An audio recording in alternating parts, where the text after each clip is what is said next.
Hello, everyone. I am Dr. Renee Mehrra, and we're going through some very, very challenging and trying times as we battle the COVID-19 pandemic. It's all around, and the White House task force has just stated that it's given a warning that by the next few months, the cases, there might be fatalities of over 100,000 in the United States. And New York State has the highest number of COVID-19 cases that have been tested positive. So all this coupled with the fact that we don't know much about this virus, it's unfamiliar terrain that we're going on, and every few hours, not even every day, the information keeps on evolving.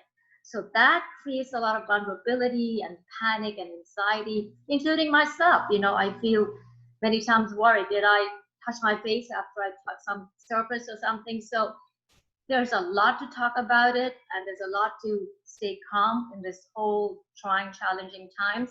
So in this report, we're going to be talking to the Association of Indians in America New York chapter team, as well as we have a very, very special guest today, and he is Ambassador Sandeep Chakravorty, Consul General of India in New York, and he's going to be giving us his message and how Indians are grappling with this pandemic. So let me start with Consul General Sandeep Chakravorty. Good day to you, sir, and tell us how you're spending your time these days, first of all. Namaskar, Dr. Mehrra. Happy to be on your show. You see, although we are in lockdown, I believe that my team and the consulate, we are working almost 24 hours now. This has become one of the most busiest times that I have ever had in my career. We are non-stop reaching out to people, answering their queries, answering to their problems, trying to solve problems, because we believe that we need to solve the problems where we are.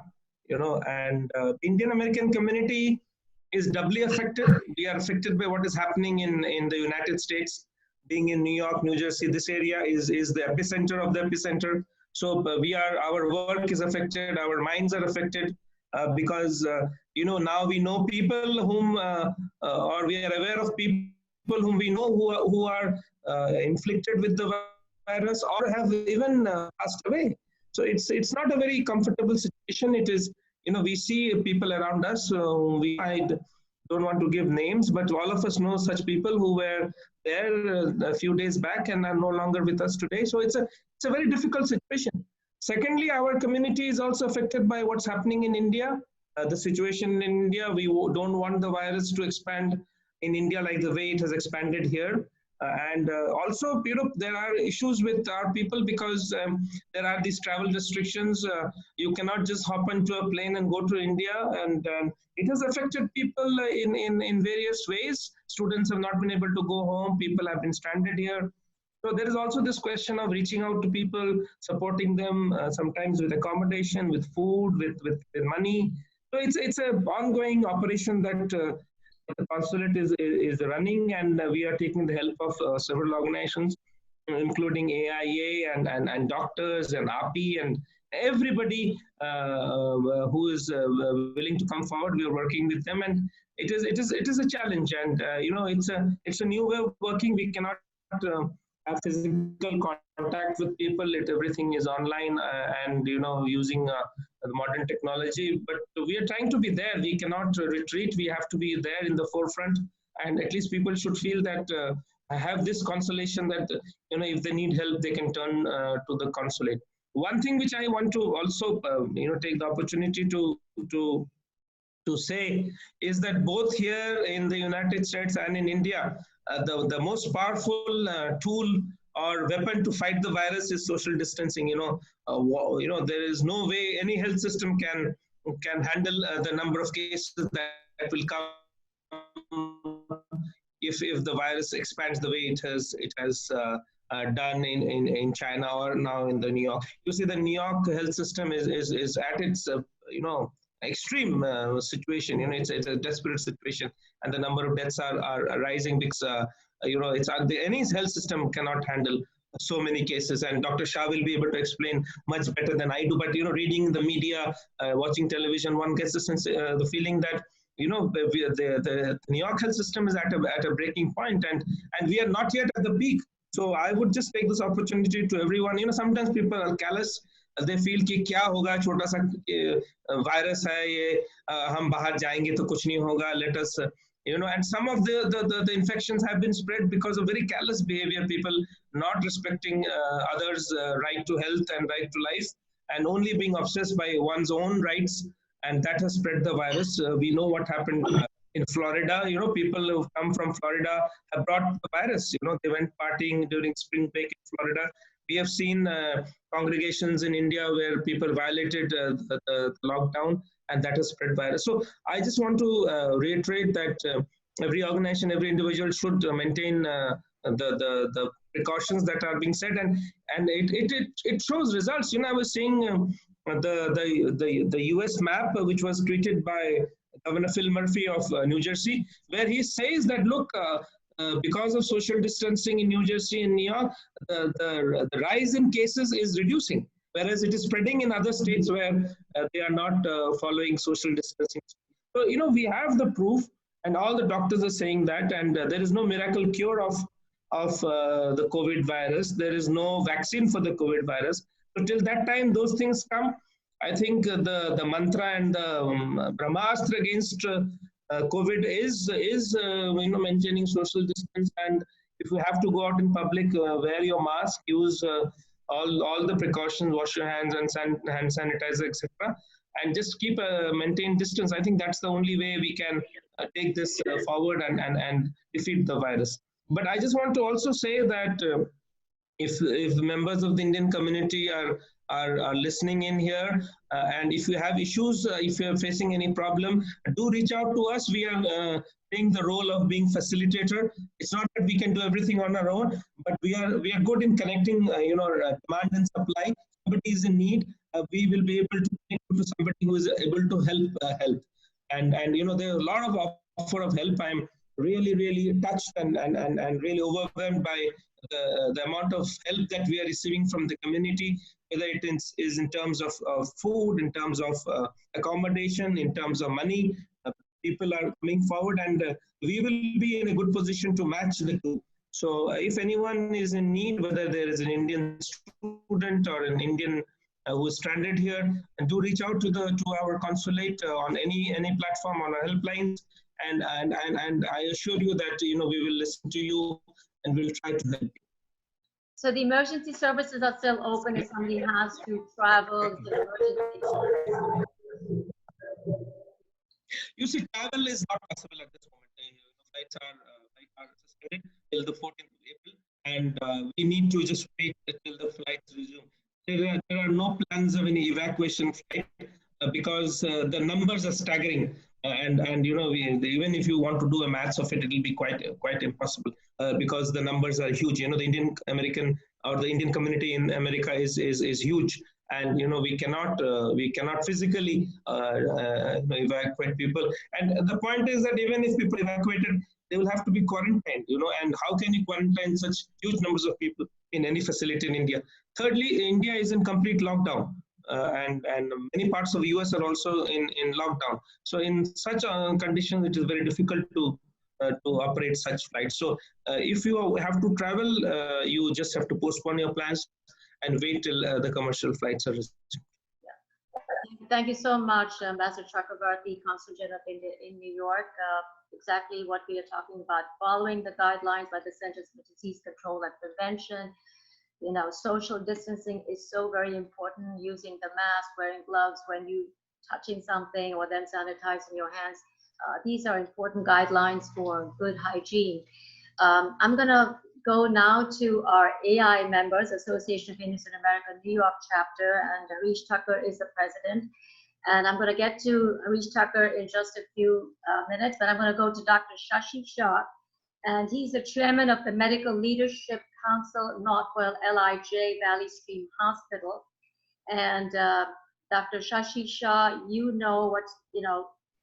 I'd like to congratulate and applaud and laud all our medical personnel and our healthcare workers. They are our fearless warriors. They are unsung heroes. They are putting their life on the line and helping to make us stay healthy. So this is something I salute all of them. Thank you so much.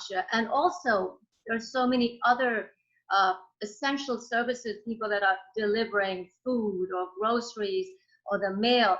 All these people are really need to be lauded for their efforts and putting their life on the line.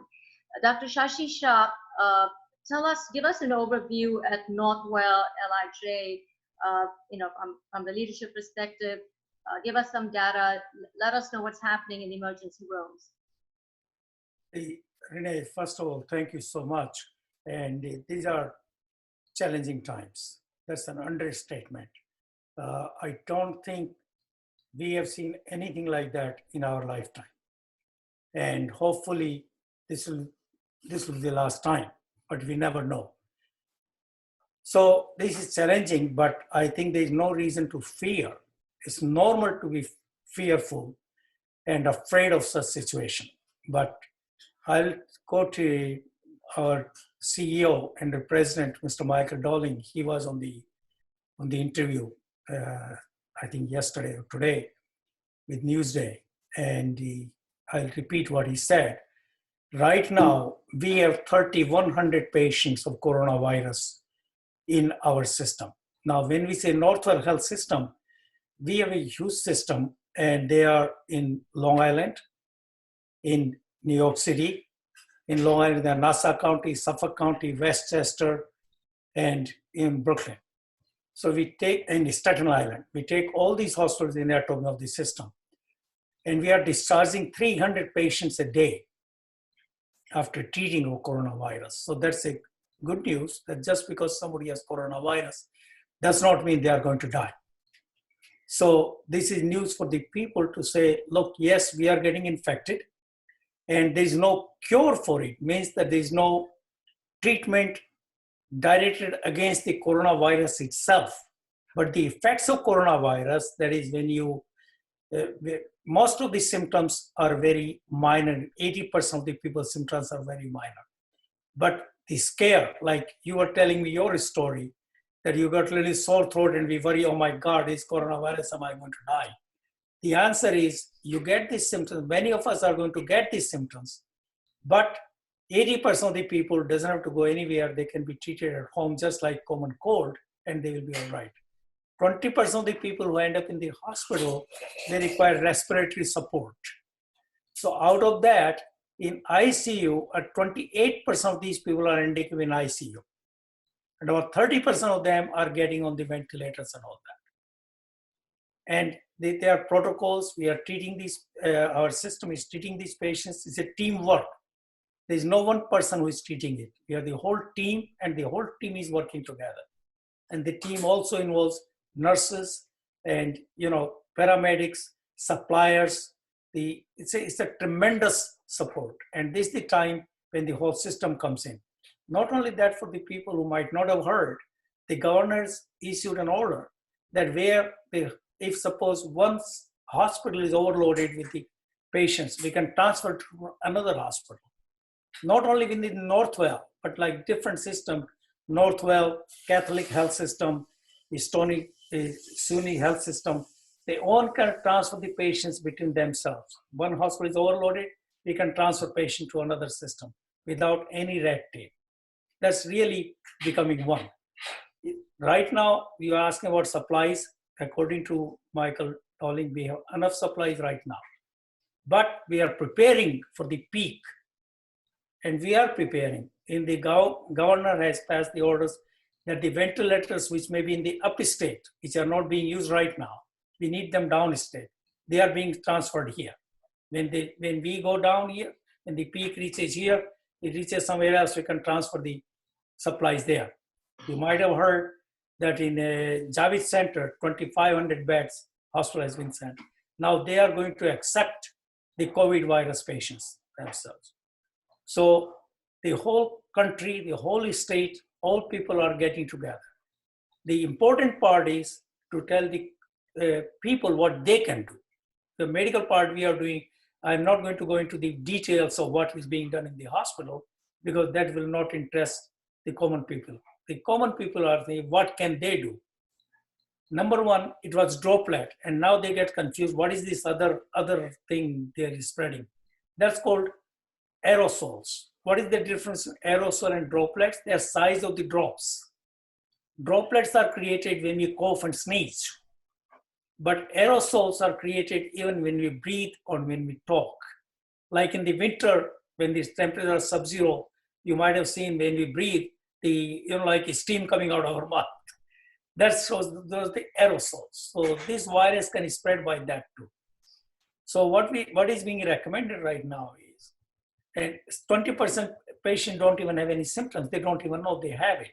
So they are saying the people who don't even have it, if you are outside and with some people, then you put even your handkerchief or something you put on, mask, any mask, that will prevent that aerosol or droplets to go further out.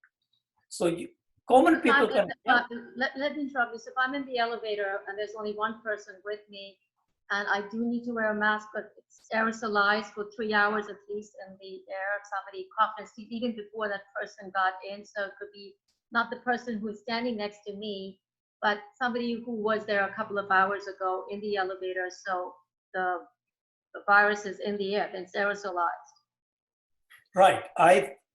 I think it's a controversial right now, but the recommendations are from CDC that you put a mask, some kind of mask. They are not recommending N95. N95 is only for healthcare workers because they are coming in direct contact with the patients.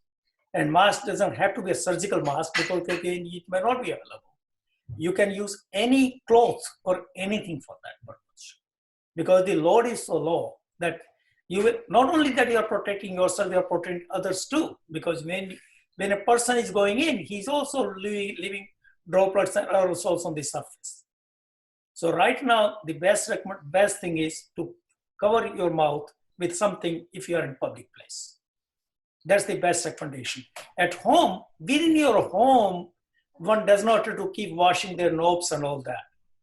Because you are living in that home, in a household, within your household, you don't have to worry about it. It is only when you go outside.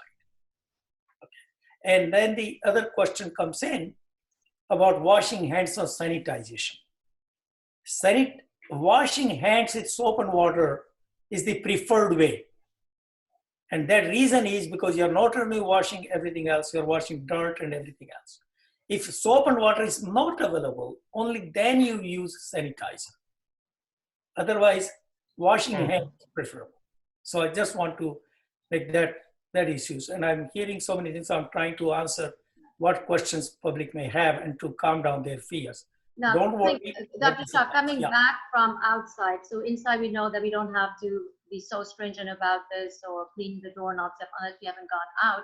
But should be clean everywhere. The house should be also clean. But when we come back from outside, let's say we've got some groceries or had something to do with essential services, do we have to sanitize our clothes besides wearing a mask and gloves? Do we need to wash our clothes right away, or we don't need to do that?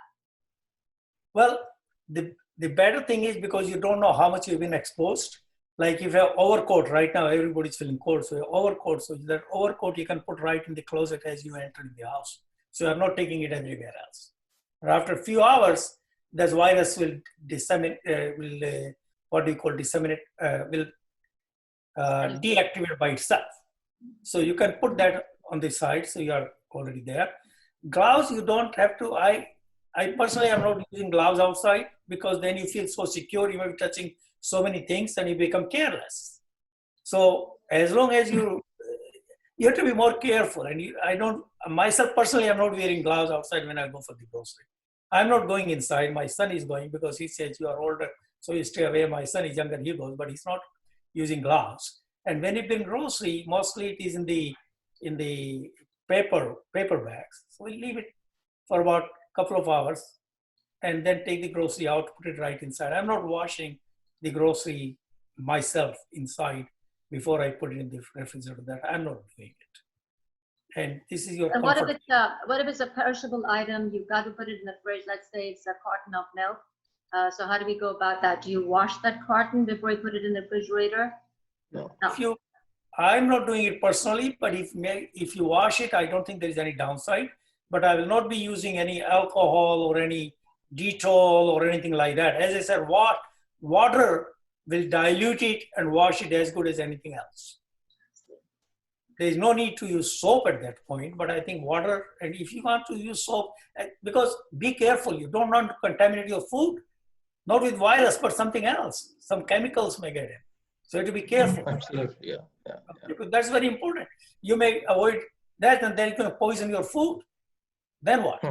Absolutely. Yeah. And now So I was just wanting to add to what Dr. Shah was saying. Some of our old traditions and practices, Asian, Indian, for instance, we always, when we go out, when we come home, we take off our shoes at the doorstep and keep the shoes outside, and at home wear home sandals.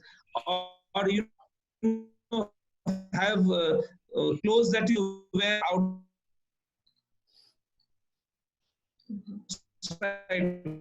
When you come home, you should immediately change into home clothes. I think Yeah.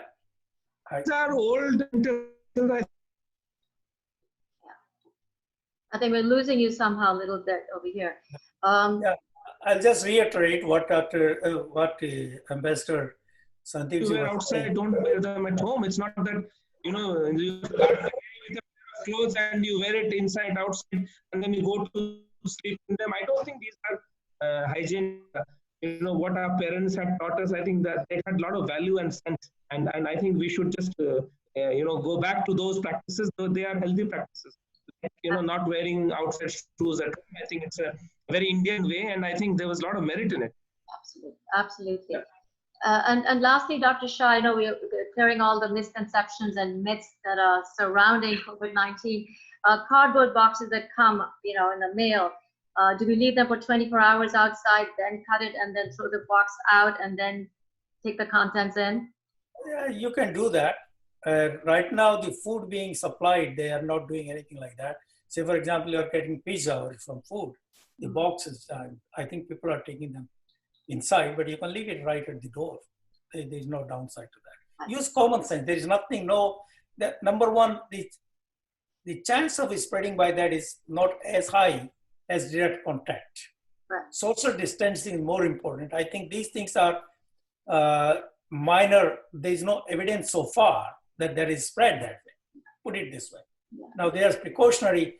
I don't know of any cases where the virus is spread or somebody got coronavirus because of just the cardboard. If you understand what I'm saying. Yes. We don't have enough data on that, but I say common sense is the best thing to use. Absolutely. The one data what you are talking about on the copper knobs and this, that data came out in a paper in New England Journal of Medicine, how long theoretically a virus lasts on the surfaces. That's what I think we're talking about. Yeah. Well, thank you very much, Dr. Shah. Going to Harish Thakkar, who's the president of the Association. I have a question for Dr. Shah. Yes. Can I ask one question? Yeah, to sure. Dr. Go ahead. Dr. Shah, I had the question is, this virus, when we are contaminated by the virus, is there any numerical amount of that, only a contamination, which is, let's say, I don't know how many millions of viruses, if they are inhaled or they are ingested or enters through our nasal or vocal or eye cavities, that will infect us? Or do we have any studies which show what should be the virus load that one needs to take in to be infected, or we don't know? It can be any number. Okay, let me answer. Number one, there is no data on the numbers. Number two, regardless of the data, we should remember there are two factors here. One is the virus, the other is the host whom it is infecting. So if the host, so what is the defense of the host? So depends on that as well. Say, for example, somebody who's already immunocompromised. Now the same number of virus may affect him differently than somebody who is not immunocompromised. So it's called host-virus relationship. How does culminate? Yes. The symptoms are the result of that, and that's so variable from person to person. Here in Northwell, what we found, that male are affected more than the females. Now, how is that? We don't know, but these are just once we get the data analyzed further, we can find out. Right now, we are finding is what we call more vulnerable people. that means we are finding data that they are more vulnerable, and therefore they even little thing can do more harm in that. So that's why we are advising that yes, our Indian culture, I'm coming back to that, our Indian culture, we want to close to our parents and our elderly people, but young people should little bit keep social distancing there, again, because they're more vulnerable. Yes. Okay. I don't know if that answers your question. No, I got it. I understood what you're saying. Yes. The Thank people you who very have much. pre-existing conditions could be vulnerable. They are maybe more, affected by this, impacted more than other people. So it's like what Dr. Shah said. So it's still, unknown, unfamiliar territory, and there are people still working on it. Going to Harish Thakkar, President of Association of Indians in America, New York chapter.